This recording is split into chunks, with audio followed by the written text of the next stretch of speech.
No, it's an absolute pleasure to be here, and I look forward to what will most likely be a very interesting discussion.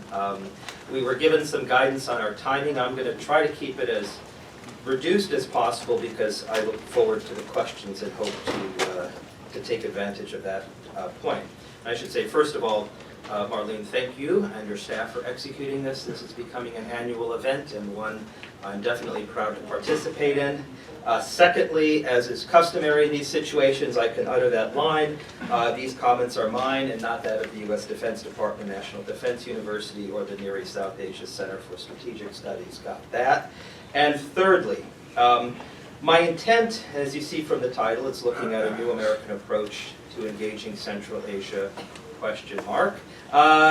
It's to see, or to at least offer some thoughts of what might be a future U.S. policy toward the region. Given that we're less than 2 months into the administration of Donald Trump, it's kind of hard to really do that with any certainty. We're looking, quite frankly, at guesswork. What I would like to do, though, is move away from the hyperbole that often accompanies these sorts of discussions, both for and against, and see if there's some logical points that can be made. And in some ways, I'm taking a page out of Marlene's recent writings on the administration of Vladimir Putin. It's like, okay, let's actually see what is said, what might be some early actions, and quite frankly, words do matter. If we use the wrong ones, they can be misleading and ultimately counterproductive. And boy, you just have to read the newspaper every day to see that take place. Obviously, I don't have time to address every single facet of this, and so if there are questions, by all means, please raise them. So my task really for the next 10 minutes or so is going to be, well, I don't want to say simple, but straightforward. First, to discern what current U.S. interests remain in Central Asia, to see if there are any guidelines we can follow when assessing the new administration in the region, really to look at some foreign policy priorities broadly and see where Central Asia might fit in, and perhaps most importantly, see what limitations, and I would argue contradictions, might exist that could be problematic. Now, for the first part, in terms of U.S. interests, this is the good news, this is the easy part, because for the past 25 plus years, these have been fairly consistent, and many in the room here have been working these issues day in and day out, some since the beginning, and so this starts to sound like an old mantra that has to be said at the beginning of any discussion of U.S. policy, but when we look at political stability and democratic developments, economic stability, and the opening of markets to regional actors and to create diverse market economies. This specifically applies to the energy sector, but obviously to others as well. Some notion of an adherence to international human rights and the application or lack thereof in the region. And then finally, security developments that ensures regional stability. And an active effort to combat transnational crime, trafficking, and terrorism. All sound pretty familiar, right? This was articulated during the early years, George Herbert Walker Bush. It was articulated through the Clinton administration, through the George W. Bush years, and most recently through the presidency of Barack Obama. Now, we can debate how effective these efforts have been. Perhaps we realize that these ideal goals haven't always been achieved. And in fact, sometimes the prioritization of these goals has changed over time. And yes, on occasion, we've varied our policy in the region. At times we've said it's Russia's backyard. At other times we've said, most assuredly, it is not Russia's backyard. These variations exist, but we're generally working within a common framework. And lastly, I should say, we've generally looked at the region instrumentally. I'd like to say we had some grand scheme for the area, but quite frankly, we didn't. And it makes sense. It's an area that is of modest importance to the U.S., and more often than not, our policies were generally in relationship to another country or another issue. Energy exporting to Russia, to Iran, and obviously Afghanistan.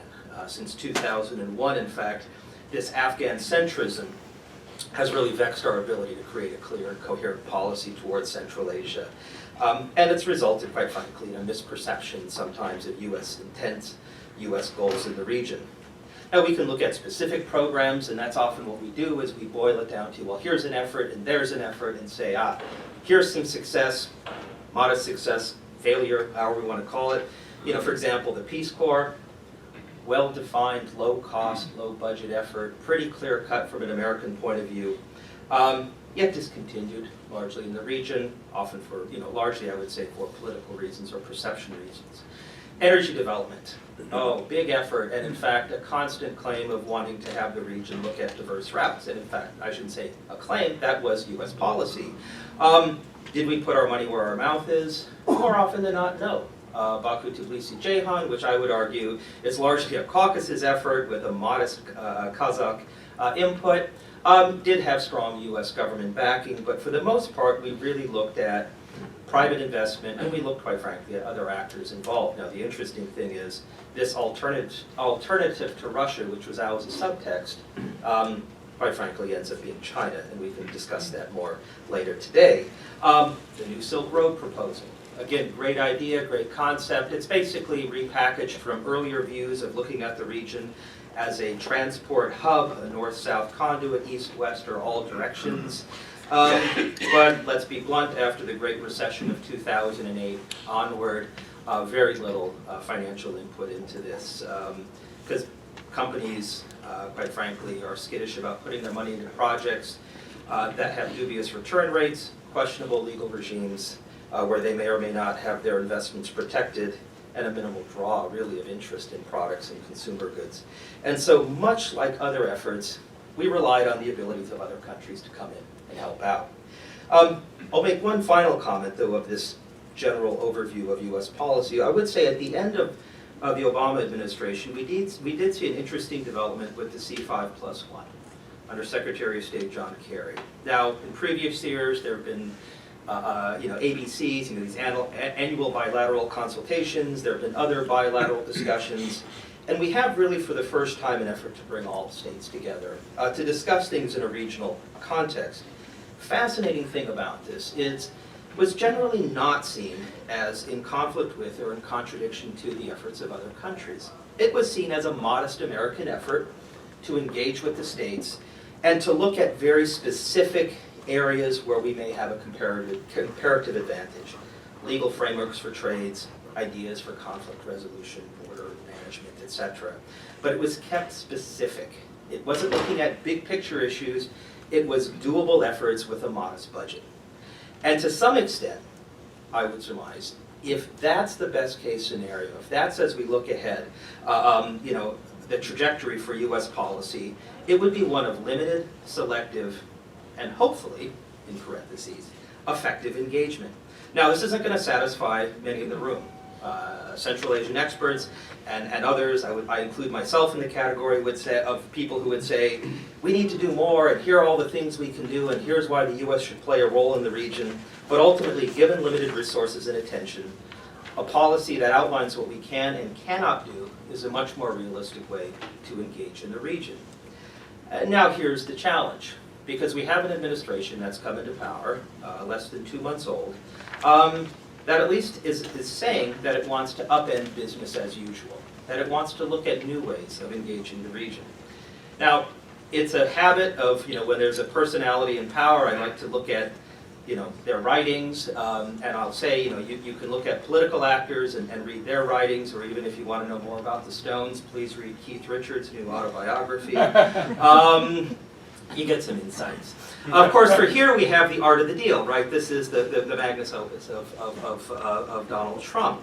Now, it's an interesting read because it's all about business in the 1980s. For those of you who were around in the 80s, it was a fun time. And I think it really typifies that era. But what it also does is it talks about business as a hard-nosed, competitive, combative environment. Maximize your options, use leverage, deliver the goods, contain the costs. These are the sorts of phrases that come out of this book. And you could say, well, can he apply the business model now to this region of Central Asia that I just described, where we have these modest efforts and modest goals? The simple answer is no, if you consider international relations really actions among nation states and not transactional deals. But if it is a series of transactional deals, particularly among personalities, then you have something. And I think this is one of the key indicators as we look to the future, as we look ahead, I should say, in the immediate years, of what we might want to consider. And I would say, first and foremost, out of this writing, for Donald Trump, personalities do matter. You just have to follow the news every day, and I suspect more than a few in this room do that. Every president has an inner circle of trusted advisors, and this one is no exception. You look at Steve Bannon and other writers from Breitbart. These are pretty much the only non-family members that get constant attention from the president. And so if you look at their writings on foreign affairs and their writings on regional politics, it may give you some clues as to what they're looking at and how they might want to frame it. What we are also seeing, and I would love to hear your thoughts on this, is a rather contentious relationship with the other branches of government and with the Fourth Estate, if you want to say. Journalism is under attack, the media, and I would say with some success. I spent the last week out west, not the West Coast, by the way, the American West. And yeah, people were saying, that media, they do give us fake news. There is a sense that the questionable nature of the media is key. The questionable nature of the judiciary is key. Congress at present is rather compliant, I would say conspicuously silent. And so, at least for the moment, for this period right now, what we're looking at is decision-making coming out of the National Security Council and coming out of a rather small inner circle of officials within the administration. And by the way, this has not been sort of ignored by outside actors, whether you look at Shinzo Abe or Japan, or Enrique Peña Nieto in Mexico, Benjamin Netanyahu, among others. They are all looking to the personality to deal with, not some large Borg administration and offices to work with. So now, what can we say about, finally, the approaches in the region? What could we tell? Well, first of all, we're well within our 100 days, the wonderful benchmark that Americans like to give. And during this period, we still don't have a lot of staffings in place. In the State Department, in the Defense Department, amongst others. There are a lot of vacancies, there are a lot of acting appointments, and quite frankly, people are simply trying to maintain current business practices. Things are going on. Life is moving on in the administration, at least in terms of career civil servants. But in terms of new directions, new policies, what we're having to get are basically sound bites, and I think we're almost at that stage where we have to see what is either a meeting or a tweet to decide what might be a policy. So Iran is a major threat, North Korea is a major threat, China is a major threat both in military terms and in fiscal, monetary, and trade relations terms. NATO is valueless or at least questionable. International trade, NAFTA, TTP, TTIP, and others are dead on arrival. One-state solution, two-state solution, we all heard that. There are thoughts that have been put out that are not in any priority. And I think this is a key thing. We're still looking at a prioritization of policies. Russia is not a threat. I would love to hear the thoughts later in this panel about this, because of course we've received some rather contradictory comments on Russia itself and Crimea, threats to the Baltic states, and continued engagement with Ukraine. And ultimately, in fact, Russia is seen as a potential ally in what is our greatest existential threat, radical Islam, Islamic extremism, Islamofascism, or just simply Islam. And I put it that way because, of course, depending on who you read, you're going to see these different terms brought up. President Obama was criticized for not using Islam as a factor in the development of modern terrorism, but other advisors, former NSA Mike Flynn, Steve Bannon, among others, all noted the specific links between this faith and terrorism. And so if you go down this path of my God is stronger than your God, or that Muslims are somehow of a lesser quality than Christians, you are entering into a very difficult realm. And I would argue for Central Asia and for other countries that have Muslim populations, it's going to make their leaderships and their populations examine and re-examine relations with us. And I would say this elephant in the room is a discussion that has to be had. It's danced around in the corners, but ultimately it has to be, it has to take place. And so ultimately what this means is when you look at all of these threats and concerns, where does Central Asia fit? The easy answer, it's completely off the radar screen. And I don't mean to be sarcastic about this, but to simply say, at present, no real discussion has taken place on this region, except in perhaps a very modest way of supporting combating violent extremism, and I should say Islamic extremism, if in fact that language is now going to be the one we'll use. Now, before we castigate Trump and his inner circle for ignoring Central Asia, let's be clear. Every new administration, at about this time, has also ignored Central Asia. Central Asia generally doesn't get much attention until later on, and in the case at least of 2001, did not get attention until there was a crisis to the south in Afghanistan. And so what does this mean for relationships with Central Asia? I'll just offer a couple of final comments and open it up for questions after the other two presentations. First of all, expect it to be transactional in nature. We're making deals, right? And if that's the case, what are the bargaining positions? What are the leverage points that exist between the countries? This is going to be an important issue to raise. The U.S. brand is going to change. Some in the room would suggest, and I would love to hear your thoughts on this, will we still pay attention to things like democracy, free enterprise, human rights, social justice, protection of minorities? Or are these irrelevant? Is it really more about business? Now, to some extent, if you get rid of that conditionality baggage, it makes working with certain administrations much easier. However, in a post-human rights world, will it be easier? Will it be easier? I would contend, in fact, that if deals are struck, and if I'm a Central Asian leader or business official or you name it, what does the U.S. have to offer me?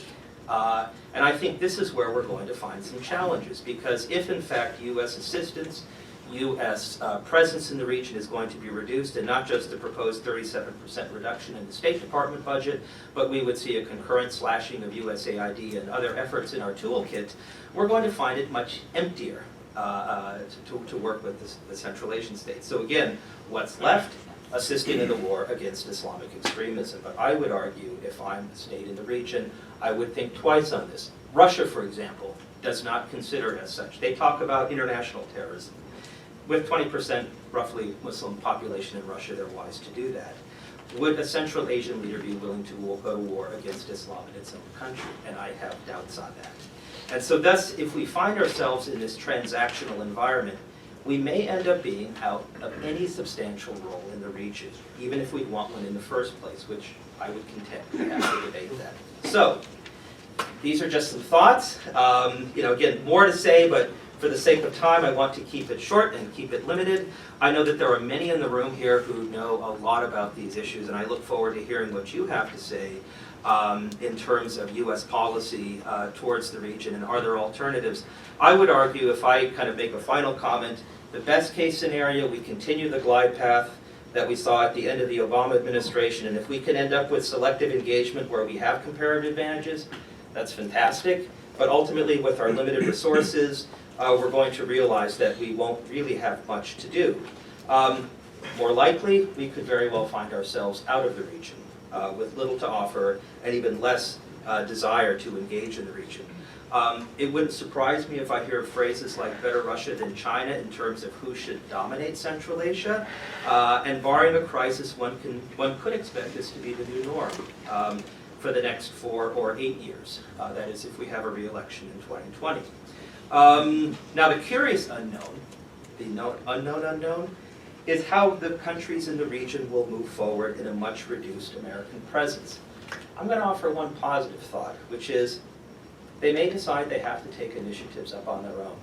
And we're already seeing this with some cross-border negotiations in the region. We're starting to see some states realize they can't and perhaps don't want to rely on great powers. And again, part of the discussion points here today, could we find a great power free zone? Well, I'm not that much of an optimist, but let's see what happens. But to the other great powers, I'll turn to my colleagues.